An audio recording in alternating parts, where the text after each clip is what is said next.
Howdy folks, Meandering Mike in the Man Cave of Menace. We are presenting to you Mound Builders. This is a game from Victory Point Games. It's by designers Madison and Erni. It was published back in, I think, 2014, maybe 2013, 2014, I'm pretty sure. It's a States of Siege game, one of their later ones that Victory Point Games did. And it's kind of different in that there's outward and then inward pressure on the top. There's the standard 5 tracks, but you start just in the beginning. You have to expand out. An era changes and things starts to encroach in, and then even worse, you go through 3 eras. You've got the Hopewell Era, which there is part of the setup here. We're doing setup. You take this thing, it's 2-sided. It's got Spanish Era and Hopewell Era.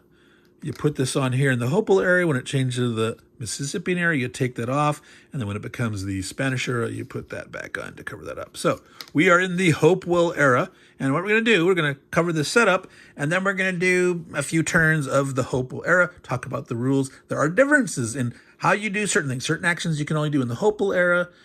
Some you can do in any era. Some are non-Hopewell Era actions. So we're not going to try not to talk about much about the rules for the later eras, except to some extent in that you need to know certain things to perform properly in the Hopewell Era to set yourself up for success in the later eras. So what else do we have here? We've got your Cahokia Palisade marker. The other side is breached. You start it not breached. Now, this is a little clock thing, 4F, 4E, 4D. The FEDCBA is the strength of the palisade. You start at level F and work your way up to A, and you've got a number 444332. In this case, low number is good. So we'll explain why later, but you've got the little notch in here. You put it there. I'm not sure if you can see that very well. Sort of tip up. You can see that through the notch. All right. This great sun guy, he doesn't come into play during thing. He's going to be over here later. I'm going to put him over there so that when he does come into play, okay, you got some peace pipe markers. There's 5 of them. On the back, there's Spanish leader dudes. You don't use those until late in the game, after you go from Hopewell to Mississippian, and then you get some indication the Spanish are showing up, and that's when you grab a couple of these guys at random, and then when the Spanish actually show up, boom, you get one of the leaders. All right? Now, you start these over here in the Conquered Chieftains box. I'm going to call this the holding box. I might explain more later why. Here's a Spanish Army placement thing. This is the Spanish Army. Its value depends on the leader, but I'm just put this here because we don't need it right now. I'll just lay it down. You got tracks over here. You got action points. Okay, it says save 1 action point. This is a default side. You have the ability to save 1 action point if you don't want to use it. There's another side here where you can save 2 action points, but you can't do this unless you improve your storage pits. And that's part of the advanced game. We're not doing the advanced game. So you just put this over here on 0 on the side that says save 1 action points. You got a trade good marker thing here. This is a trade good track. Trade goods are not going to come into play until you get to the Mississippian Era. However, trade goods are very important, and we're going to talk about them a little bit. Again, that's one of those rules of as you're expanding, pay attention to the trade names on the markers. Plan ahead a little bit. We're not going to explain the whole rules for them. We'll hint at them. This is a funky action point limit thing and smallpox. This has to do with the Spanish coming in, so we're just going to set that aside. It's not used now. We've got these dudes. These are armies, okay? There's 5 paths as normal. They're called war paths, okay? War paths, 5 of them. They have a name, the Ho Chunk, which I mispronounce sometimes. Caddo Homeland, the Natchez Homeland, the Cherokee Homeland, and the Shawnee. Now, you can read in the rules that talk about there's actually multiple or different, native groups that represent these within their different times. This is just the representative name that they chose to use for these tracks for the purposes of this game, but it's, so don't get like, well, Sean, you were here but not here, but go with the flow. It's a little abstracted, but it'll work. So these are armies. They have a strength rating. You've got a symbol on them. I'm going to put them aside because they don't come into play until the Mississippian era. There is no fighting of armies in the Hopewell era. Hopewell is an expansion time of growth, of incorporating your neighbors through trade and cultural exchange. Okay, Caddo, I'm going to put it over here. I'm getting out of sight. Let's see, we got more. We got the dreaded Ho-Chunk, the Natchez. Put them over here, near that. And the Shawnee. So we'll put them over there. All right. So those are near well they'll be needed once you get into the Mississippian era. All right. Now, you got the strange pizza pie slice marker. It's got a -1 decline. It's got a +1 ascension. We'll show you what that's about. You started in the holding box. Conquered chiefdoms now? Is it a conquered chiefdom? No, this is the holding box. You can put conquered chiefdoms here eventually, but that's only really relevant in the advanced game. So anyway, holding box. All right, now, before we get to, no, let's go ahead and do that. Well, let's do some, you're going to put one chiefdom. I keep sounding like chieftain when I talk about this, when I talk through it, but chiefdom markers. You put one per the box next to Cahokia, and you put it on the side that doesn't have a mound. See that kind of ziggurat shape? That's supposed to represent a mound, the Mound Builders. You'll be doing hopefully a lot of it. If you don't do a lot of mound building, you're probably going to lose. It's got numbers. It's got the name of a trade thing. It's got a symbol on it. All right. And on the numbers can vary. All right. Yeah, like here. Okay. 2 on this side, 3 on that side. All right. Now, the symbol, there's green symbols and red symbols.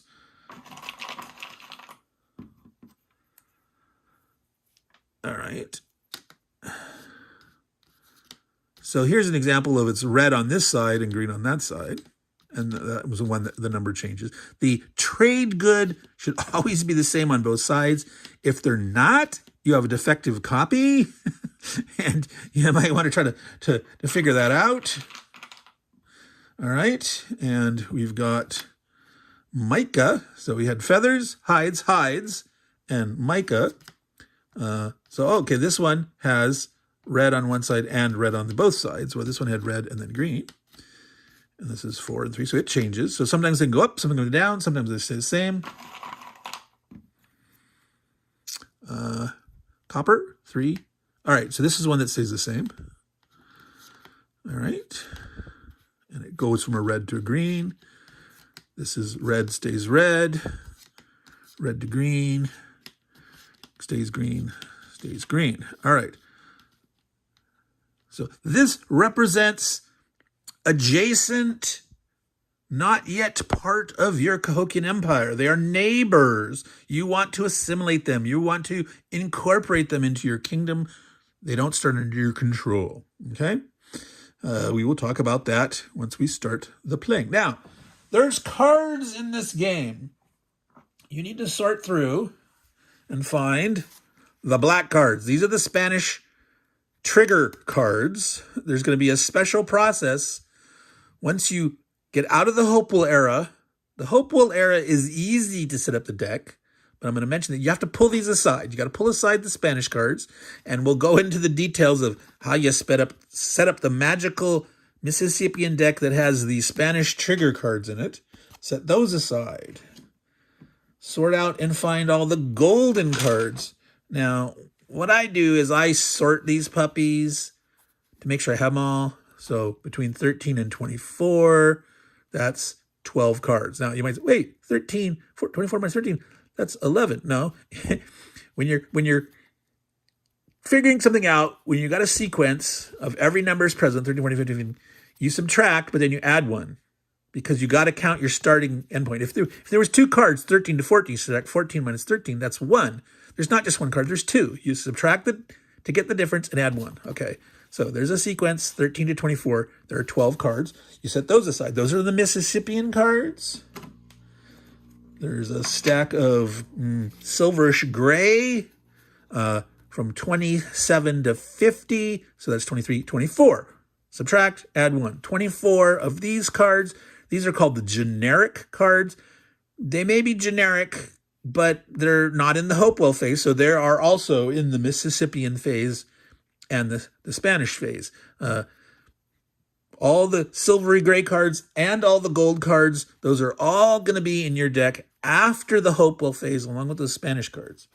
All right, so now the part that you care about is we've got the remaining 12 cards that right now these are not in order. Oh, one's there, but they're not because I sort of shuffled them and you pull two out. Okay, there's 12 cards.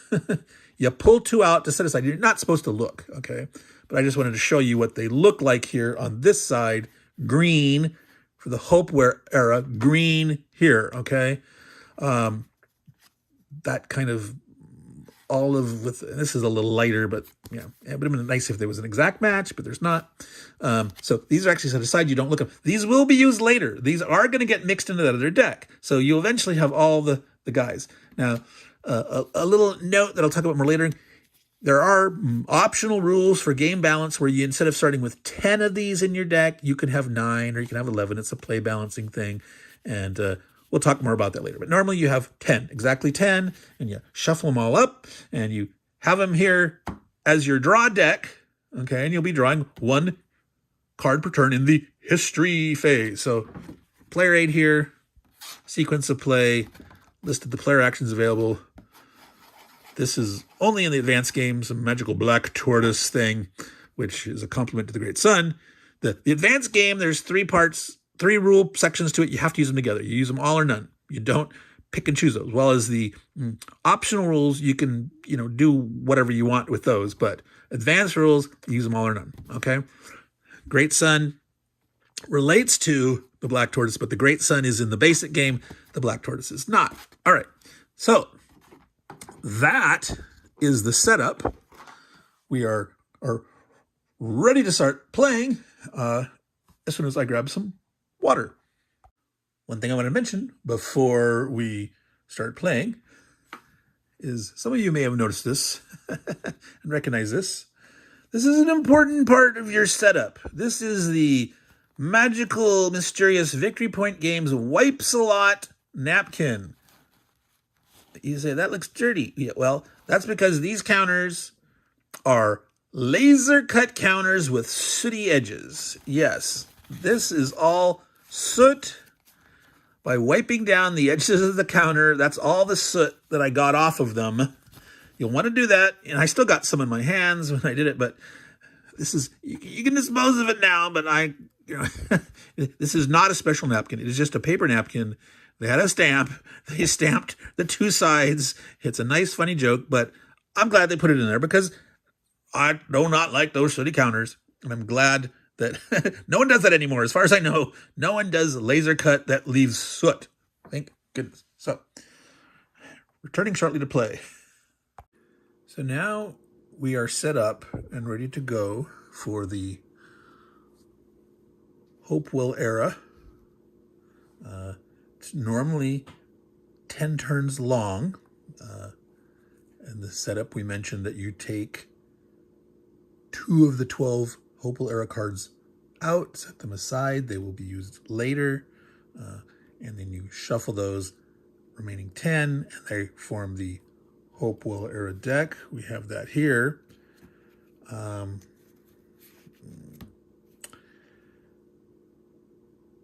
We can talk some more later about some alterations to that. There's some play balancing things you can do where you can start with a little more or a little less in there.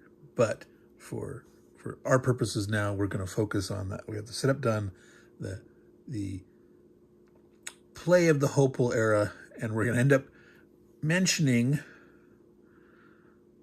some rules from the later eras, the Mississippian and the Spanish era.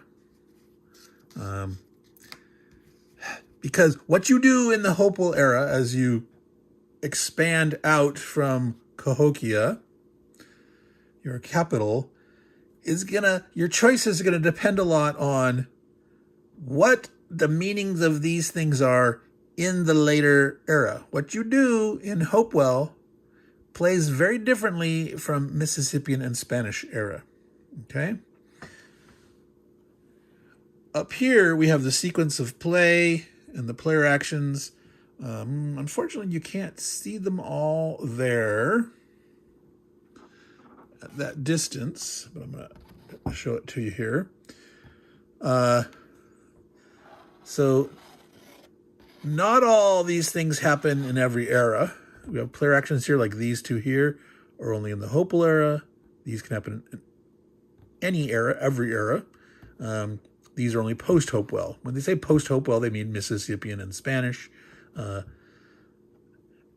are some things that are like, whether it's Mississippian or Spanish, it's different than Hopewell, but then there's some distinctions between what happens in the Spanish era and the Mississippian era. So sometimes we'll say Hopewell, Mississippian, Spanish, and sometimes we'll say Hopewell and post-Hopewell. All right. Now, I'm going to mention a little pet peeve about this here. When we were doing the setup and grabbing the cards, we didn't spend much time looking at the cards. I'm going to grab the first one here off the deck. So the history phase is phase one here. You reveal the top card. Now, you're supposed to read these from the top, down, and left to right. Now, all this is flavor text. I'm not going to read all of these, okay? I'll read this one now just to give you an example of the history that they have here. Okay, so this card is called Dixon, and Dixon happens to be the name of this area here where the Dixon mounds are, but this is card 11. And this is just, happenstance that we happen to have drawn this card, and it happens to be one of the ones that are next to us, but it could have been any old card, any old name. So anyway, I'll read this for you real quick. The Central Illinois Mississippian site, dated 800 to 1250, that's AD, featured 2 large cemeteries and a platform mound. Controversial, for years the burials were exposed for view by tourists. Now I'm assuming the tourists weren't doing the exposing, but they were exposed for view by tourists. Okay. The burials revealed vital information about the long-term decline in the health of Mississippian culture as they say Indians instead of Native Americans. I'm going to say natives or Native Americans normally here. In most cases where I refer to them, but relied more on corn and lived in crowded towns that fostered infectious diseases. The most curious burial is that of 4 Mississippians ritually sacrificed. Their heads are gone, replaced by ceramic head-shaped pots. Yes. Interesting. All right. So that's flavor text. I'm not going to, I might read like one more or something if something interesting comes up. But here is the important stuff here. There's an action points section. And the thing to note, there are 2 flavors of these. A white circle and a black circle. So it could be a black circle with a white number in it or a white circle with the black number in it. All right. And I believe in the Hopewell era, they're always this flavor. They're always the white ones. And this tells you get this many action points. Over here, we started the action points and set up at 0 on the side that says save 1 AP. Okay. Again, the other side with save 2 action points. That's only an upgrade you can do in the advanced game. We're not doing the advanced game, but you start with 0 action points. So this would be move up to 2. Okay, so we're starting top to bottom, left to right. Well, top to bottom, left to right says Ho-Chunk Revolt. No, we don't. This is a little pet peeve of mine here. All right. The Revolt phase is after the Hostiles phase. Here's the Hostiles part. You're supposed to read top, down, and left to right. So this should be this, like that. You're going top, left to right, down, left to right, down, left. But no, it's really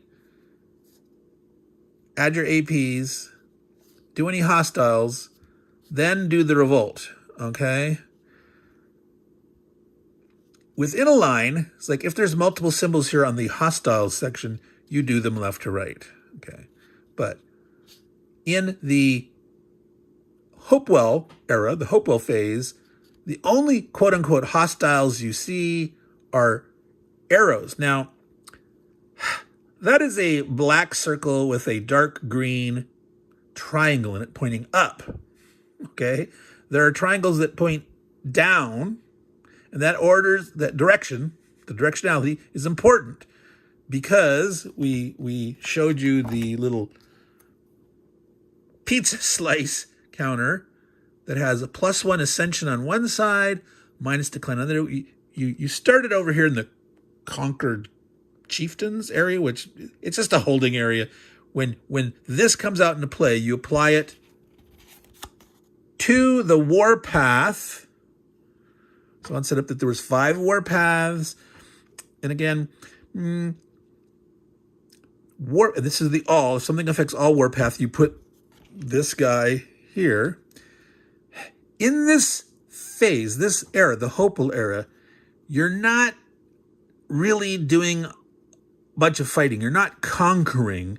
There's these surrounding chiefdoms that you are incorporating. You are assimilating them. You are using culture and trade to convince them to join your Cahokian growing empire, become part of your group, your expanding influence, and you're sort of peeling them off these paths, okay? And again, the names of these are sort of representative. They were chosen that, historically there was multiple tribes along a path area. It's a whole region, but, for the abstract conceptualization of a States of Siege game, normally you have 5 tracks, 5 paths, and they've called them by these, Ho-Chunk and Kadu, etc. So this is the green. Now, something very important. Okay, now notice here, this revolt and this symbol are the same color. Ho-Chunk's going to have revolt, and it also has, in the hostile section, it has an upward pointing arrow. So that means we're going to have up arrow, which is going to be this side, ascension, and we put it here in their homeland area. The homeland is that rectangular guy at the end of the path. They're numbered from 1 to 6. And unfortunately, these big counters, as you expand out and you put chieftain markers on these, you start to cover up those numbers, okay? My pet peeve is, no, they should not have done that. They either needed bigger squares or smaller counters. I don't like smaller counters, so I like the big counters. They should have put the number on the side, okay? So those are each one numbered 1 through 6 in each path. The number should be like up here somewhere on like the upper left. Now, again, I'm sideways because the ease of filming this without an overhead camera, and even then, we got to film in YouTube land in landscape mode instead of portrait, and I got it at this angle because I wanted you to be able to see this symbol, to see from this side to this corner, to see everything. So I've got it precariously balanced tripod here that's threatening to slip off the edge of the, so if you see a sudden movement, that's the tripod falling off the table. But we can see everything. Now, again, I'm going to talk about these colors. I'm sort of going meandering Mike. So we've got revolt here. We processed this quote unquote hostiles. Now, in later eras, you'll have other symbols here which move armies. You know, in the setup, we set these guys aside. Once you reach a certain era, these armies are going to start, you know, somewhere here in their warpath, and that's the time of real warring. That's in the Mississippian era starting. These armies are coming for you. They're pushing in. They don't like you. They don't want you know the fact that you've encroached. You've incorporated lands that they sort of considered as theirs, or that they are eyeing. There'll be one of these guys on each path. Now, you got to notice the color of these armies. The color of the symbol matches the color of the revolt. Now here it says the name, Ho Chunk, so that's easy, the revolt part.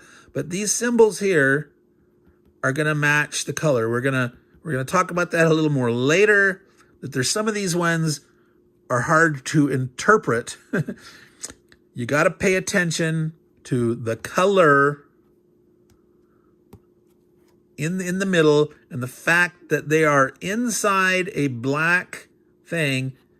If you're colorblind, you know, certain ones are going to be hard to distinguish. There's a dark blue inside black. There's dark green inside black. There's dark brown inside black. All that stuff.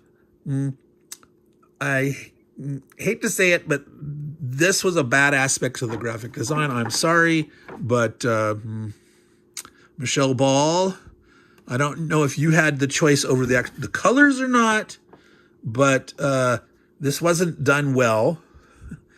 If this had been a white instead of black background to this, and you could have had this circle have a black border and a white out, the contrast would be better. You either have to have lighter colors, or you need to make the background of the symbol lighter so that the contrast is easier to understand. Now, this is important, and we can't see it right here, but I'm going to tell you, this symbol, this is an arrowhead. This is the symbol of the Ho Chunk.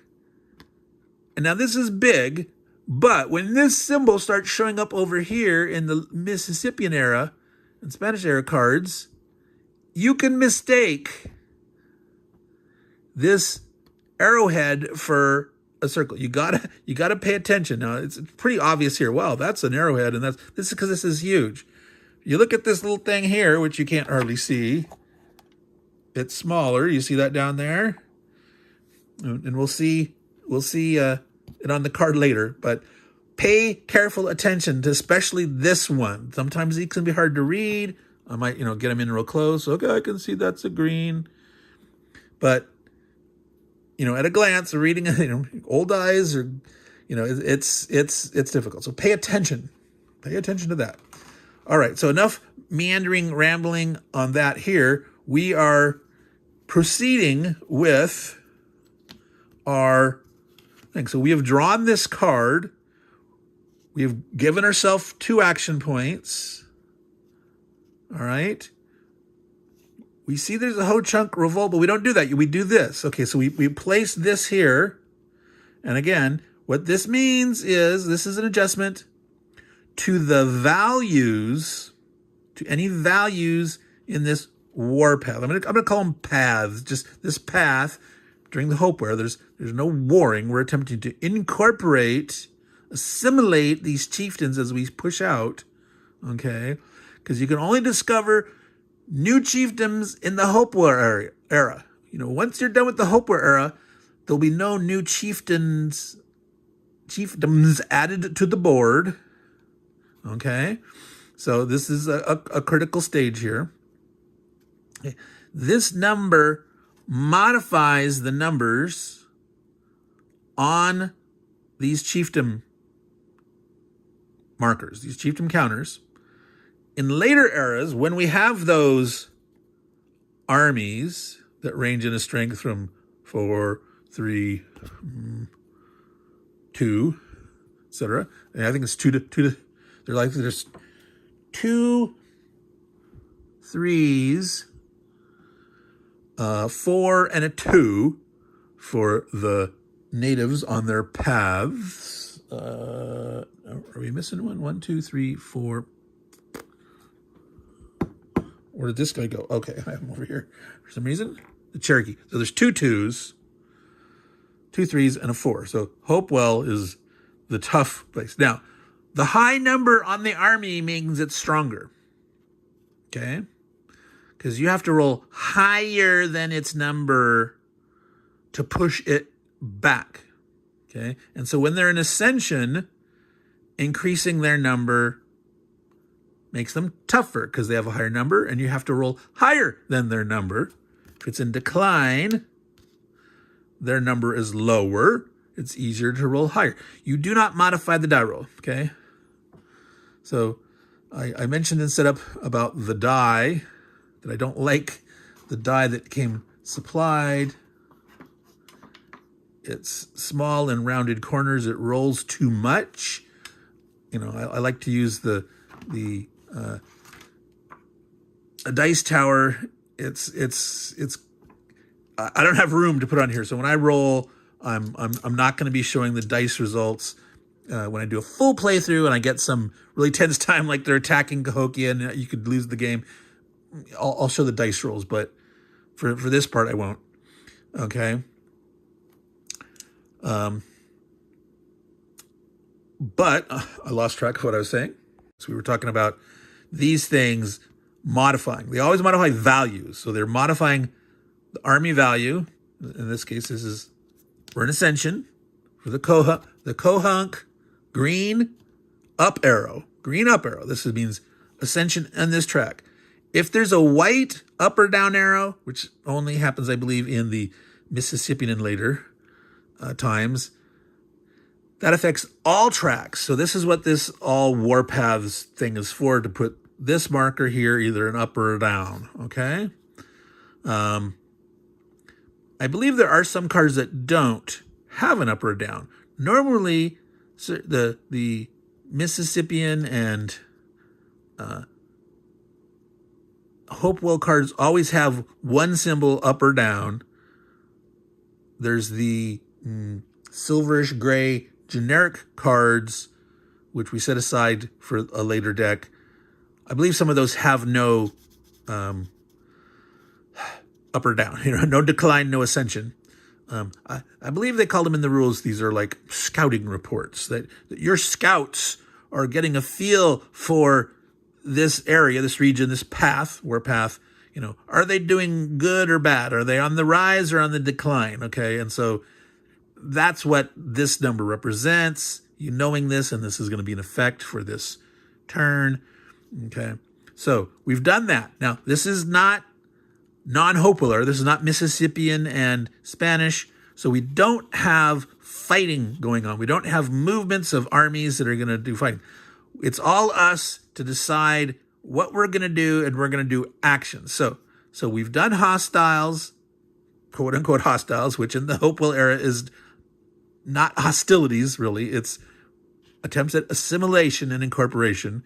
We're going to do that soon with our action points, but that's after revolt. So we need to resolve the revolt. Revolt is resolved on a path, a warpath. You roll a die 6, okay?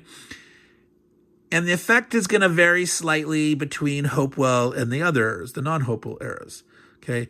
During the Hopewell period, okay, since there is no army, if you roll an uncontrolled area out here, there is no effect. Whereas in the non-Hopewell period, the army could potentially retreat, that there's problems, revolts happening behind their lines, sort of basically. They have to go deal with stuff, so the army retreats. There is no army in this phase. And if you roll back here, so if you roll a 6, now this is, okay, back, Meandering Mike. I was talking about the dice and the die roll, okay? This thing that modifies values never modifies the die roll. Okay, this is what I'm going to get to. This is important. This can mess you up if you don't pay attention. States of Siege game have all over the place, and so many of them have die roll modifiers. DRM this, DRM that, die roll modifier.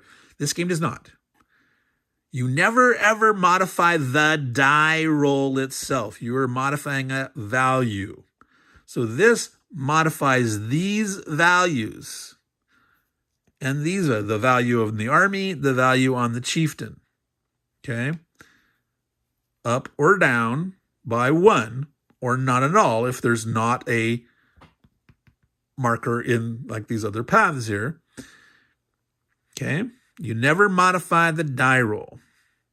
When you roll a revolt, it's just a die roll from 1 to 6.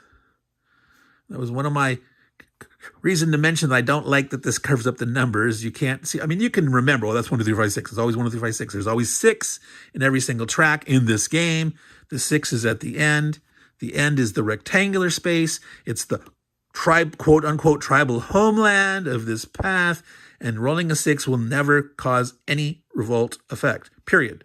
Doesn't matter which area you're in, you roll a 6, that's a nothing, okay? The round spaces, region spaces, these are wilderness. If you roll the number, each path has one and only one wilderness. They can be on the 2, the 3, the 4, or the 5. They're just sort of, they are where they are. If you roll that, no effect. No effect if you roll a revolt in the wilderness. Okay? In the Hopewell Era, if you roll the die and get a region that you control, that potentially revolts. Now, right now, we don't control anything. These are on the map because they're next to Cahokia. Okay?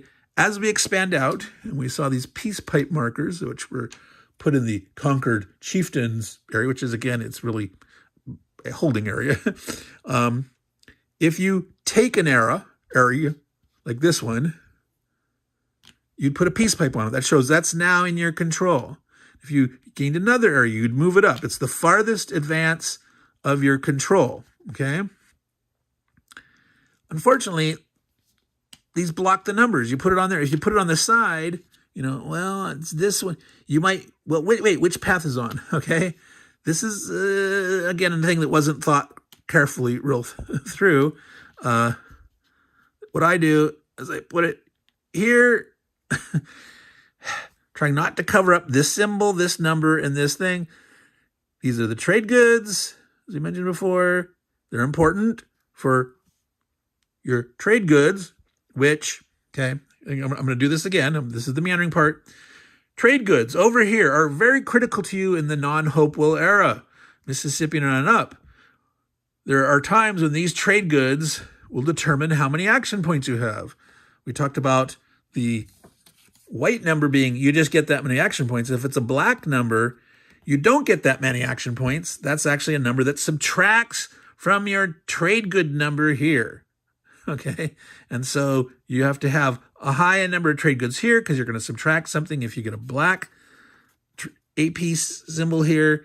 And so if you don't have a lot of trade goods, you're not going to get many action points. Now, that black thing where you subtract this one, you always get a minimum of 1. Okay, you're always going to get a minimum of 1 action point. And in that area, there's a chance to get some bonus action points in addition to that. So we'll cover that more when we get there. But the reason I mention it is, as you expand, getting more of certain trade goods is part of your goal in the Hopewell era. You need to have, for trade goods, either pair or more, have to have 2 or more.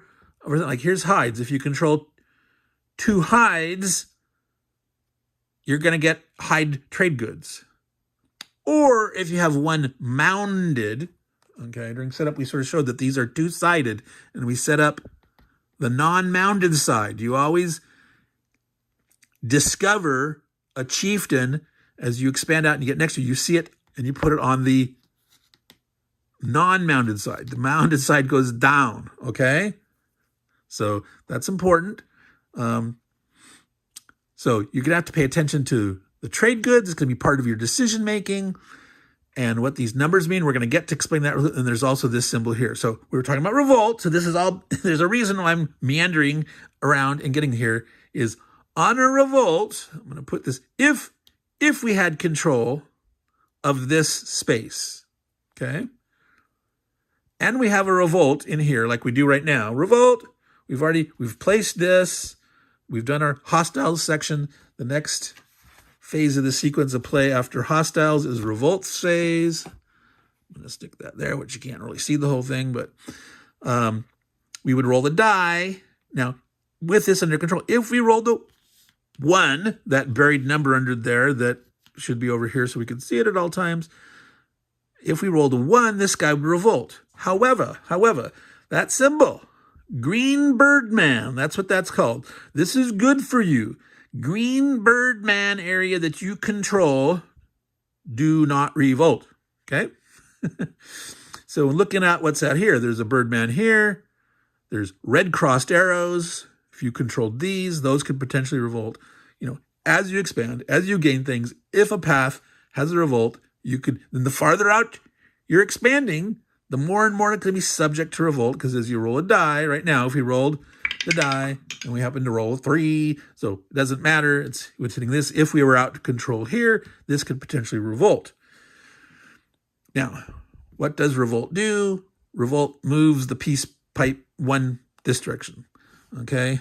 Just 1, and it doesn't matter if you have, you know, if you've controlled this and the peace pipe's way out here, the farthest expand. I'm not going to draw tiles for that right now. If you rolled a revolt in any one of these, this would just retreat back by 1.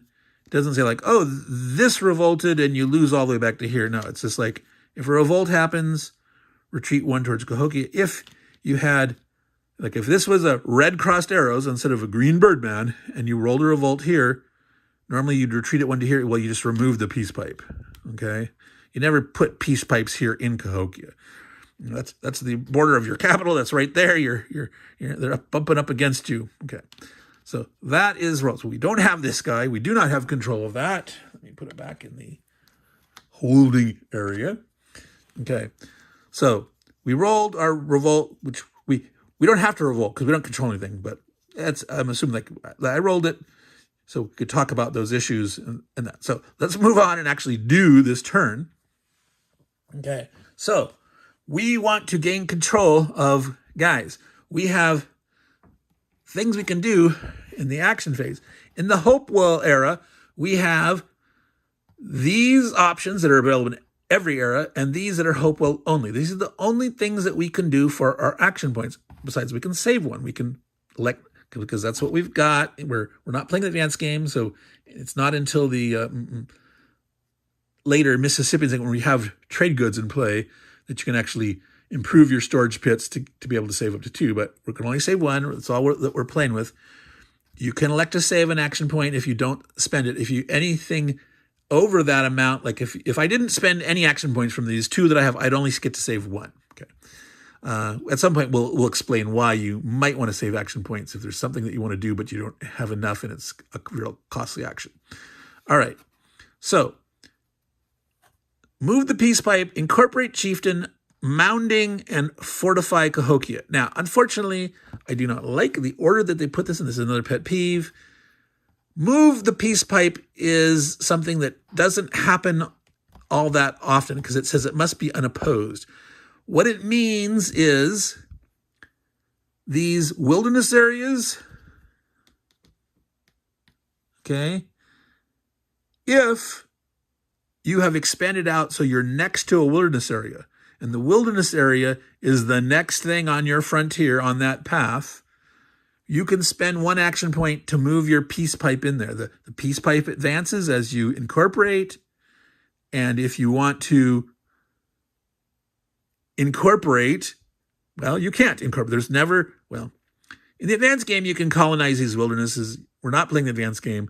So the wilderness, you can move in with move peace pipe.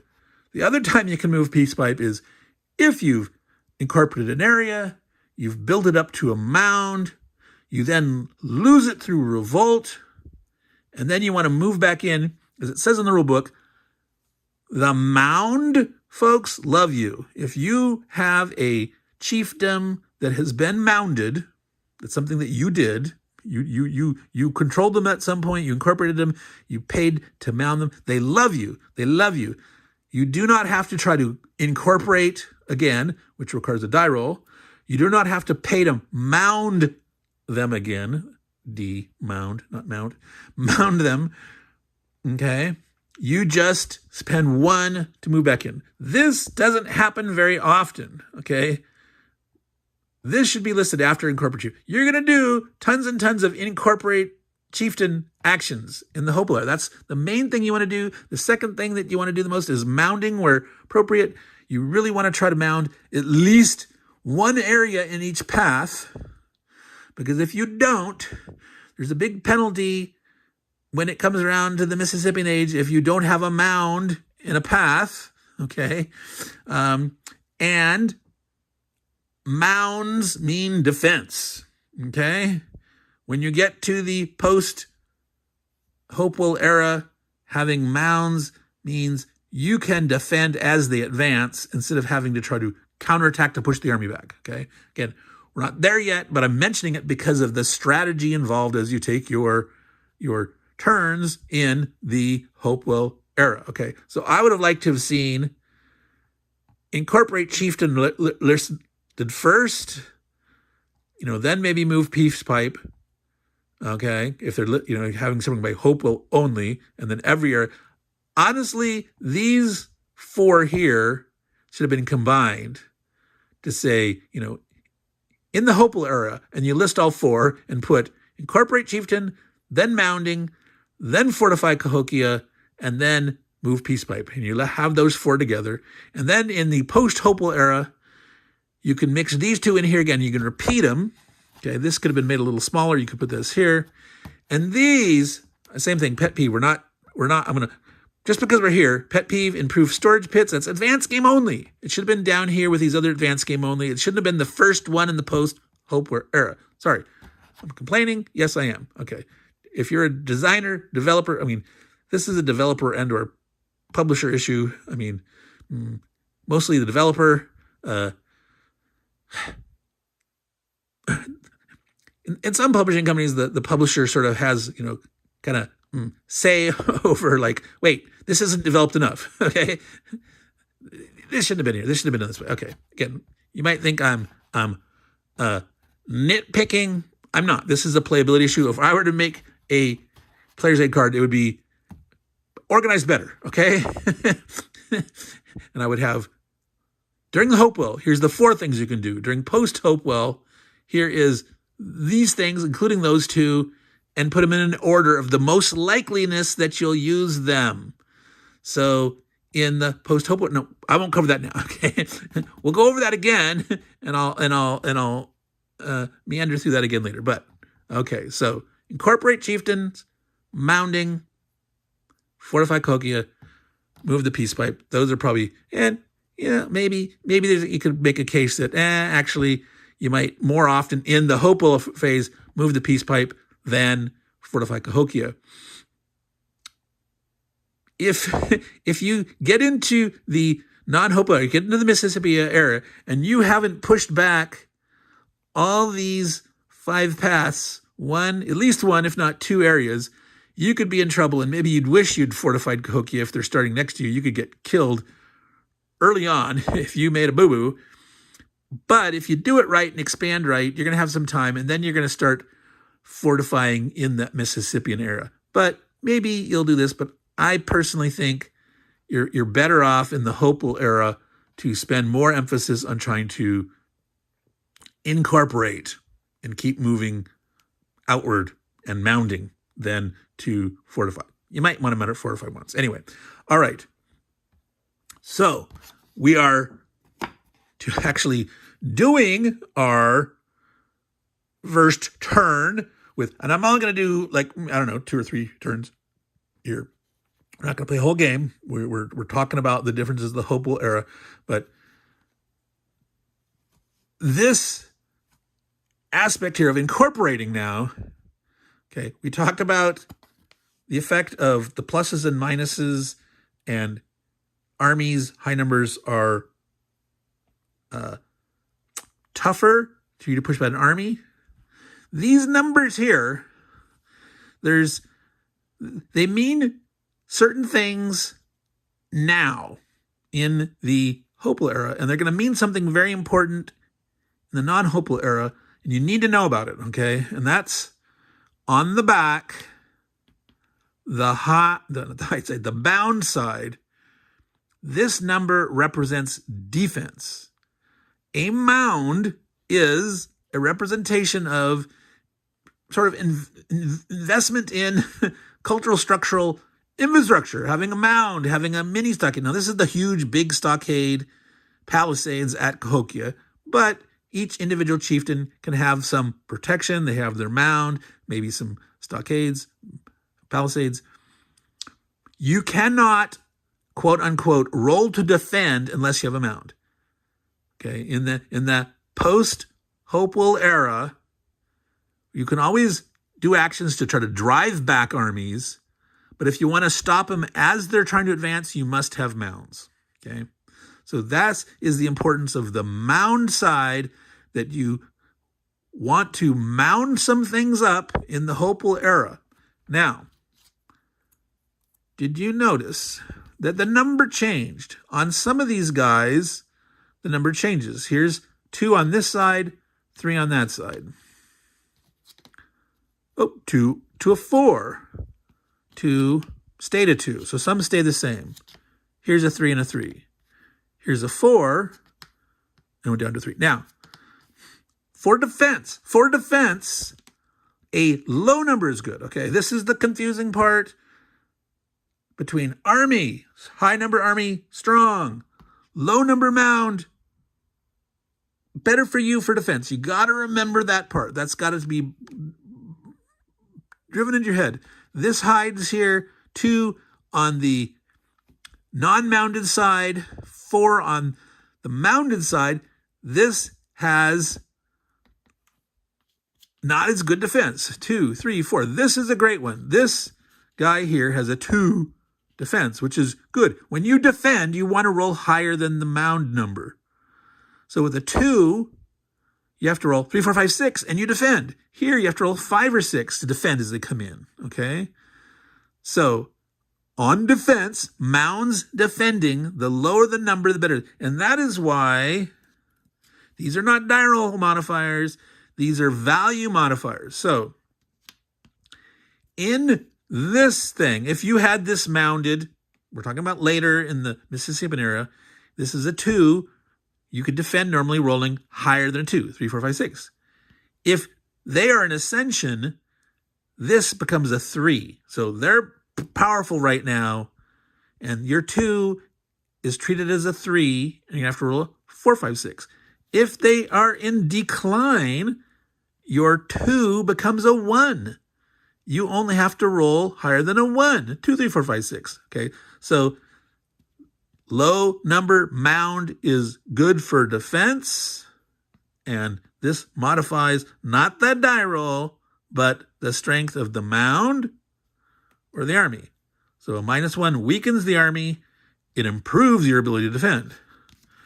Whereas ascension would strengthen the army and reduce your ability to defend by increasing the number, because to defend, you have to roll higher. Okay. I gotta, that is something that you have to get into your head, because if you don't do it in the right direction, if you modify the die rolls, or you think, when do I roll high? No, you're always trying to, as the player, you're trying to roll high when you are fighting, okay? Fighting an army, trying to push it back, roll higher than his net number. Trying to defend against an encroaching guy and stop him before he gets in there. But as he tries to enter, if you defend with your mound attempt, you try to roll that higher than that number, potentially modified. All right. Now, what about this side? You cannot defend with this side. If you control this, if you control one of these, let me grab the peace pipe, sorry for my reach. You control this guy, and later they move in. This does not represent an ability to defend. Okay. Now there's different use and meaning of peace pipe in the later thing. We'll cover that in the later era. But chiefdoms that are not mounded do not get a defense roll. Okay, but what does this number mean? Okay, this is important for our main actions in the Hopewell era, and that is incorporate and build a mound. Okay, the number on the unmounded side represents your attempt to incorporate. You have to roll that number or higher. If you want to try to incorporate this, you use your action, try and incorporate action, as we saw up here on this, costs 1 action point. You would try to roll higher than this. Now, again, this modifies the value. So this guy here, you'd have to roll higher than a 3. Whereas if this was in decline, you'd have to roll higher than a 1. Yes, that means something like this here. This guy is tough to incorporate. You have to roll higher than a 4, a 5 or 6. If this path was an ascension, this 4 would be a 5. You'd have to roll a 6. Or maybe it's in decline and you'd have to roll higher than a 3. Okay, so what this means is, in general, whenever a path is in decline, try to incorporate along that path, if it makes sense to. You know, it's going to be easier to incorporate attempt on a declining path. The chiefdom is more likely to want to join you. Remember, in the Hopewell era, it's not fighting, it's convincing them to join you through trade, cultural exchange, etc. You are more appealing. If these guys are in decline in this turn, this area, it's like, they're more likely to want to join you. Whereas if they're in ascension, they're like, oh no, I think we're going with these guys. We don't, like you as much because they're offering us more, or they just seem more powerful, more in line with our culture at this point. So if they're in ascension, it's difficult. So that's an incorporation attempt, rolling against the unmounded side only. Okay, if a side has been mounded, remember I mentioned in the action move peace pipe in the Hopewell era, if you already mounded something but then lost control of it, you can take it back simply by moving in with 1 action point. You don't have to roll anything. You don't have to pay anything. Now, I'm saying paying anything. You have to pay 1 action point. How do you mound something? Okay, once you have captured something, let's say we've captured this guy. Okay, so let's say we tried to incorporate this guy. We rolled our higher than a 2. We got him incorporated. We put our peace pipe marker, and then we decided, hey, let's go ahead and try to, let's do that right now. Let's do this. Let's attempt to get this guy. Now, I'm not going to do this guy. This guy is nice, and I'm going to tell you, these Ho-Chunks have a lot of ascension, and I don't think they have any decline in the Hopewell phase.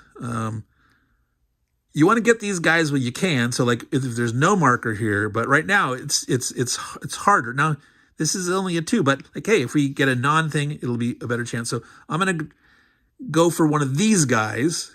Obviously it's easier to incorporate if there's a decline. There's not a decline right now. So these are all possibilities that they don't get a bonus. Okay, these are more expensive. I'm going to go for this guy. Now, reason I'm going for this guy here is this symbol again, the green feathered man who resists revolt. Green feathered men don't revolt, period, end of sentence. So if I can get this guy, then that's like less to worry about. If there happens to be a Shawnee revolt, I don't have to worry about that. So I'm going to try to do that. I have to roll higher. All right, I rolled a 4, so I succeed. So I would take this from over here, I would put it on this. Now, you can look at these things at any time, but I have 1 point I spent. I only had 2 action points, right? I had 2, so over here I have to move this one down. I did my thingy, all right? So I could not mound this. The mound cost equals this number. to turn this over to its mound side, I have to spend 2. You have to control it. It has to be piece piped. Okay, now you can control this one and this one and this one. Your piece pipe you got here. So as long as it's in your control, the piece pipe shows the farthest extent in the Hopewell era. The piece pipes are a little different again in the non-Hopewell era. Piece pipes mean something different. They're really truces, okay? But regardless of where, the piece pipe is, as long as you control it, this is your cost. And again, it's affected by this. If this was in Ascension, this would cost more to mound build. So they're you may control them, but they're not convinced to go with your way of life and your mounding things. But if this path is in decline, all right, it's going to be cheaper. Yeah, sure, yours sound great. And so this cost could be as low as 1 to mound it. So that's something else you want to look for. Hey, here these paths are in decline. Let's mound up when you can. If it makes sense, there might be reasons why you want to do something else, but now we control that one. Now, so I could go make a stab at another place. I could try like this guy to get another hides, okay? But I know that's such a nice spot, this one. Yeah, see, this is delicious. That this starts as a 2 and a 2. One thing I'm going to say is this Ho-Chunk is the toughest track, Ho-Chunk, because it has so much ascension. If you're having problems winning this game, okay, you want to break, if you ever have 4 starting here, you might say, let me redraw it or something like. You haven't won yet. If you haven't, or at least maybe you don't necessarily win, but you just are getting your booty kicked. You're not doing well, and you want to try to do a little better. Go ahead and give yourself a little handicap. And if this starts at a 4, like start with the 3 or just redraw or something, because really nasty if there's a 4 strength guy starting here and you just can't even get started. But I'm going to save an action point, okay? Because if I say take this here, and next turn we have a Cherokee Revolt or something, I could lose this, okay? Now the odds are you have to roll 1 or something. I don't know. I'm going to stop there. I'm going to save the 1. All right. So I'm going to the next turn, but I'm leaving this here. So in the cleanup phase, I'm not going to push this down here. I'm going to leave it at 1. Okay. Now, in the part of the cleanup phase, you return this to the conquered area. Again, it's just the holding box. I mean, there could have been a smaller conquered chieftain thing that's really only important in the advanced game. Okay? I'm telling you that now. Conquered chieftains that get here are only used to pull out of to colonize in the advanced game. Okay. So that's it. We're going to the next turn. So you put this in your discard pile. You draw the next card. Oh, more Ho-Chunk. more ascension. See, this is so again, you bring this back. Sorry for my reach. They're definitely the most ascended dudes. Lizard Mound. Now, okay, I'm not going to read this, but this is talking about the Lizard Man. And actually, that's this one up here. This is another thing on this track. Lizard Mound represents some spread-eagled 4-legged creature. Possibly a legendary water spirit or submarine panther. Okay. Anyway, I said I wasn't going to read the whole thing, but so ascension here. So again, dang it, we still don't want to go here. But we have 3 action points now. Now we have 3 action points. plus we had one saved up. So we go up to 4 action points. All right. So we did this with hostiles. Okay, we should do, we added our 3, putting us up to 4. We don't do this yet. We do the hostiles. We put this here. And again, it doesn't really matter in the Hopewell Era. It definitely matters in the Mississippian and later, the order if you do this, because when you do the hostilities and then do the revolt, okay, if they succeeded in advancing along a path that has a revolt, they are more likely to potentially have to retreat, that they've gained more territory against you maybe, and the chance that they revolt in the background might happen. So it's important to do them in the right order. Now, this happened to be, again, these are 2 back-to-back, card 11, card 7, that have a revolt happening in the same region that has ascension or hostilities. That's kind of weird that they're in ascension, but they're having revolts. But that's not always the case. You can have a different color ascension and a different revolt. That is what it is. Okay, so I'm setting that card aside because we've dealt with it. We have our action points. So we managed to take this. Now, this guy here has the Green Birdman on both sides. This guy here, let's see, some of them like these. Okay, here's one that's red arrow on both sides. So sometimes you're green on the front and green on the back. You're already Green Birdman revolt against these. Sometimes by mounding them, not only do you get defense, albeit in this case the number goes from 2 to 4, but you get your protection against revolt. I don't know if there's ever a green on one side and red on the other side when you mound it up and it becomes more revolting. I do not know if that's the case. I have not memorized it, but here's a definite case where there. So we have 4. We don't have anything in decline. So I could mound this up, or I could go after this. Say, if I'm going for the cheapest option possible, this guy here, I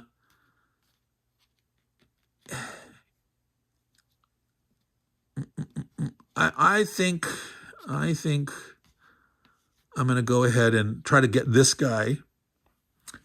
We need to roll a 2 or greater. So let's try to do that now. And these higher ones, when they come up, let's wait for this one I'll grab as soon as there's no ascension. I'll try to grab this one. These guys, I would probably wait until there's a decline to try to, especially this one. But I want to try to grab this one while we're here. All right. So got to roll a 2 or higher. Okay, roll a 6. So we succeed. So we grab another peace pipe. We put it on here. And again, I try to cover this up. Now, I forgot something. Boop, boop, boop, boop. Over here, when we took this, we're supposed to see what's there. We're supposed to draw. All right. The next chiefdom. Okay, because we can see we've discovered what's next. Okay, we don't do that here. Okay, there's never a chiefdom in a wilderness, as I mentioned, unless you colonize, which is an advanced game rule. We're not playing an advanced game. So there we are. We've moved our 1. Remember, we had gotten 3 action points, but we had saved 1. We have 3 now.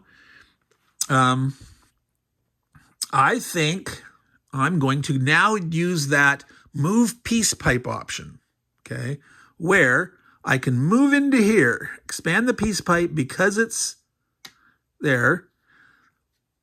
That allows us to then see what's here. Now, in the future, once fighting starts and all that stuff, being out farther lets us, they have more to push back, and so they have to push through the wilderness. And right now, this doesn't increase our revolt risk, because these never revolt. Remember, wildernesses do not revolt. This is potentially revolt. But if this guy revolts here, next turn, this goes back 1 to here. We wouldn't lose it completely. Okay, so go 1, and then we get to see what the next one is. All right. Feathers. Okay, I think, is this, no. There's two of these trade good marker things that are unique, that don't have a pair. There can be like 5, 4, 3, or 2, or 1. There's like 2 with 1, only 1 with, I think it's the hides that has 5. And there's like 2 4s, and the rest are 3s or 2s or whatever. I don't remember exactly. That's something I suppose, if you're really trying to fine tune your game and you're having problems winning, the distribution of those tiles, you can make a play aid to know exactly how many of which kind are there, to fine tune your decision making. So that sounds kind of gamey, sure, but some of these States of Siege solitaire games can be really tough to win, and if you're trying to master it and I want to win it, at least once, that's the kind of thing you can do. You can start memorizing the card deck, the kind of things that are in it, learn the probabilities, and learn exactly everything with the how many of which are there, so that oh man, what's my odds of drawing a copper or something to get another copper to get more trade goods, etc. All right, so we did that. They spent another point. So we grabbed this guy, and then we advanced, and so we have 2 left. So we could be like really revolt sensitive, and like we could mound this guy for 2, and he would become hides. And the thing is, trade goods in the future, in the Mississippian era forward, you need 1 in a mound or 2 unmounded to get your trade good. Now, there's those bonus trade goods that potentially having multiple above that can actually benefit you if it's one of these bonus trade good things listed and you actually have a bunch. And it's actually ones that you don't control but are on there, you're still potentially trading with. And so you can count those, but more on that later. Okay, let's continue. We're going kind of long here on this one, way longer than I wanted to. So we've exposed this one. So if we're very, very scared of revolt, I don't want any revolt to happen, I don't want to lose any track, we could do this guy. We could instead try to advance one of these. Again, this guy, we could try to advance it, or we could go ahead and mound up on this guy or this guy. Now, this guy here is a nice guy to potentially mound up, because trying to defend farther forward, this guy being a 2, and we only have 1 feather. Oh, no, there's this feathers over here, which we definitely are wanting to mound here too. But this guy goes from a 4. It's going to cost 4 to mound this guy, or 3 if we get decline here, but having a good defense farther forward. So that's something that we want to think of. We're not, I don't think it's too soon to try to mound this guy, I think, because if we could save, you spend 1 more, we could save 1, then we need at least 3 next time. And if there happens to be a revolt on this path, it's only on a 1 that we're going to be affected by revolt right now. So, this guy is Birdman, Green Birdman. I don't know. I think I want to try to make a stab, maybe this guy. Just make a stab here. Let's see, this guy's a 3 to a 3, but copper, very expensive. I don't know. Pipestone. Ooh, he's a... Let's see. Yeah, if we could get this guy, but that's a 4. I got 2 things left. I'm gonna try to spend 1 here, and if it succeeds, I think I'll save 1. If it fails, I'll probably try again. All right. 6. Is that 2 6s in a row? So we get him. We advance our peace pipe to here. We get to see what this guy is. Chert. Is that our first chert? That's our first chert. All right. That's an expensive one to mound, but it's cheap to grab. So I have 1 point left. I had to remember to move this down. I think I'm going to save the 1. I'm hoping that these guys don't. I want to get this and mound it.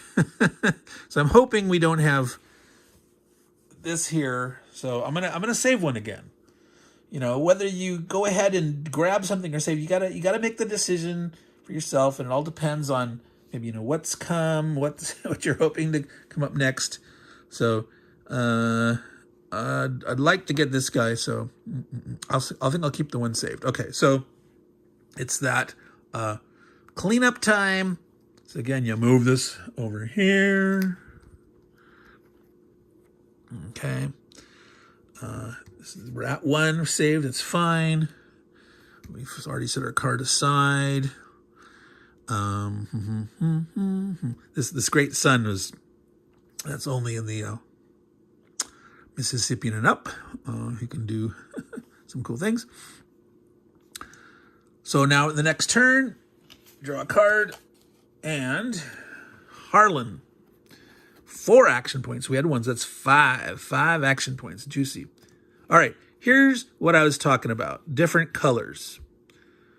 Okay, so that's brown, and that's blue. So the revolt is going to happen over here on the Shawnee, and the brown is not this, okay? I made this mistake at first. It's the color of the symbol. The Cherokee is orange, okay? Orange, that's orange, even though this part's dark brown. The brown symbol here, again, dark brown and black is a bad choice, bad contrast, but that's the Caddo homeland. Now, see this symbol here, this kind of like woven cloth pattern thing, that's what you'd see in the hostiles section of the Mississippi and up. If this army on this warpath is going to advance, you'd see this symbol on here, but this is the decline or ascension. So this is a decline, downward pointing arrow. This guy here, you put it on this spot here. This is this track here. So that's this guy, this Micah at Toltec. So again, but this said Harlan. This was Harlan. Is that? So this might be one of the ones where it's not. No, here, Harlan. Okay. So this is referring to in the Caddo, this mound in northwest Oklahoma. We're not going to read it right now, but we've given ourselves our 4 action points. We had 1 saved up. We're at 5. We've placed our decline here. We do a Shawnee revolt. We do have control of this, and we would roll the die, but I got another 6. Okay. Again, you always ignore the 6. Let's say I rolled a 1. We would not have anything problem here because this is green birdman, green feathered birdman. All right.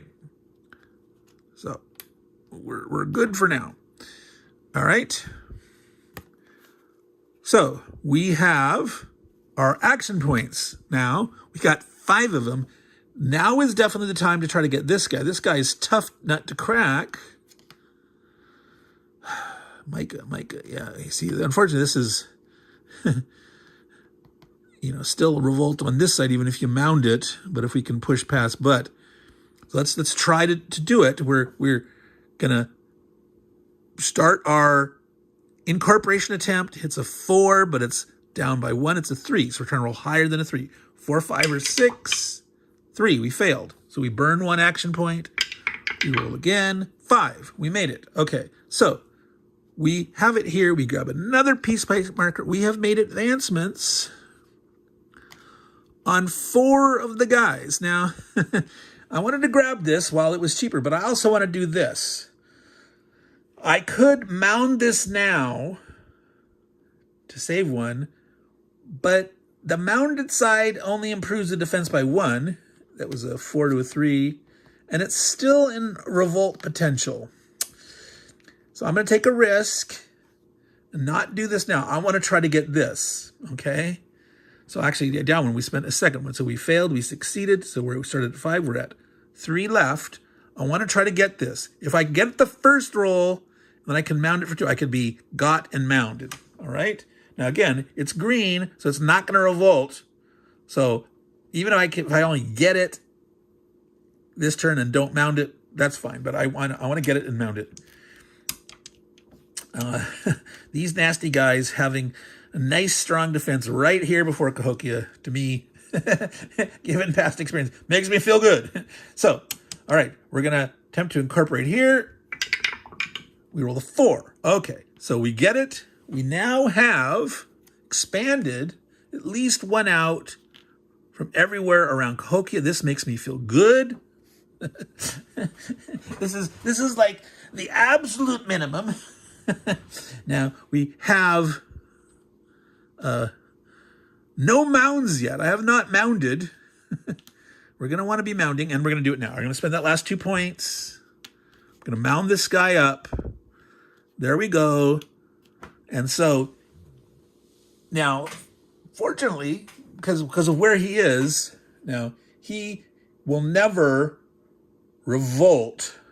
And in the hope, I'm not going to lose him, okay? However, in the war phase, there's always the encroaching armies. All right, so I think I'll do 1 more turn. So we remove this. We don't have to adjust in here because we're at 0. All right. Bynum, Natchez Revolt, 3 action points. So action points first, 3. We can take note of where the Natchez is. Okay, now this is another thing. See, Natchez is this medium brown, kind of greenish brown, even though it's a light gray path. It's the same light gray as this one. This one up here is a light gray with a slight green. It's all the choice of colors just are bizarre to me. Sorry. I'm just gonna state it that I would love it if this could be done as a Worthington Deluxeified edition. I would trust Worthington to improve the components, bigger map, more space, none of this, blocking stuff, can't see it. I hope they do it. I'll definitely buy a new edition. Again, I'm thinking, I love the game. This game is great amount of history, really cool, innovative fact that you've got these 2 expand out and then expand back. Most stages here are just in, and this is like go out and then in. Okay. But choices of colors. Yeah. So this, it is going to be the same. So I'm looking here. This is this one. This is in decline. Okay. So grab this, put the decline here. All right. Revolt. Okay. We can actually revolt. Okay. The fact that we did not mound this, we could roll a 1. We could roll a 1 and lose it. We rolled a 5. All right. So we got a 1 in 6 chance of potentially losing it. Now, I'm going to tell you right now, there's sometimes later in the battle eras, the non-Hopewell Era, the Mississippi up, where rolling a 1 is really bad. Something bad can happen to you. That's one of the things, like if you defend with your mound, but you roll a 1, ouch, you demount. you defended, and it's not just that they took it and trashed it, okay? And so even though if you then push them back, ouch, you lost your mound, okay? So we've got 3 action points.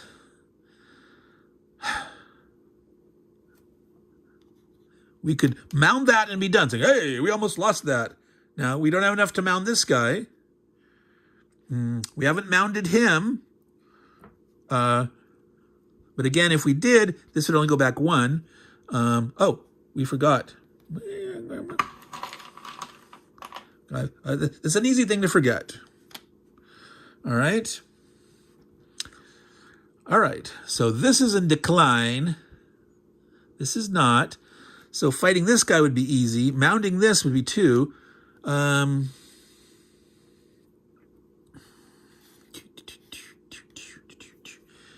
If we lost that, it'd be easy to retake. Mount. So yeah, maybe we should do that. Maybe I'm going to mound this copper because we only have, oh, there's copper here too. What's this do? This goes up to a 4. I want to mound this copper. It only cost me 2. All right. And that makes that revolt free now. And now I can either attack here or here.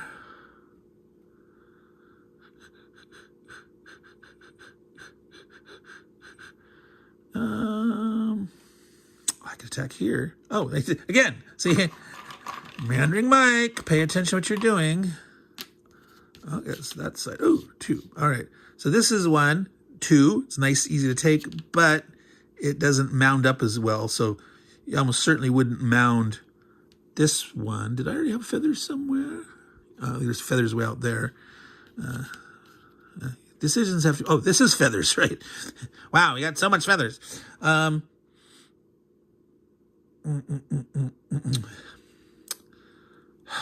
So we could say, go after this one because it's not an ascension, or go after this one because it is...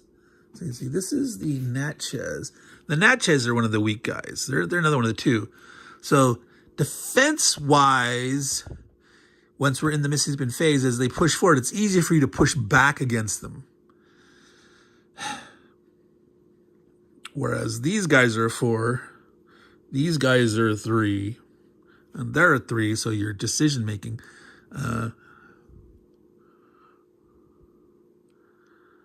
Let's take advantage of the reduced cost while we can. Here. Try to take it. Hope we don't lose it. And then, next turn maybe, because even though that goes up getting chert, we don't have any chert out here right now. So we'll make an attempt. We got 1 point left. It's a 2 reduced to a 1. You got to roll greater than. Well, so much for that. All right, so we're going to stop there. Meandering Mike, Man Cave of Madness. This has been our Mound Builders sort of how to play setup and the Hopewell era, including some discussion of rules for the later era because they're important to what you're going to do here. We haven't discussed in detail how that all works, how the army advancements, and especially the Spanish era. There's like 3 pages about the Spanish alone in the rule book. There's like 2 pages of designer notes. There's a page of optional rules and play balance things, and 2 pages or 2.5 on the advanced game. Most of the game, it's not that hard to learn how to play, but one of the things you got to pay attention to is the differences between Hopewell and the Mississippian era. So we're not going to talk now about, well, what do you do after the Hopewell era? How do you set up the remaining deck? We'll do that in the next video, but let's call it quits here. So this has been another Meandering Mike production of a how to play setup style video. And hopefully you enjoyed that. There will be more content to come on Mound Builders, but like I mentioned elsewhere, I'm taking a class on card game design, so that's going to be keeping me pretty busy. So I'll probably only have 1 regular video a week like this, if I can keep that up, and my normal weekly update, trying to focus more. Obviously, there's only 1 video. There's also the video last week that I didn't have up yet, but continue with Signal Boost. So again, ciao y'all. Take care of your games. and they'll take care of you. Hopefully, hope well.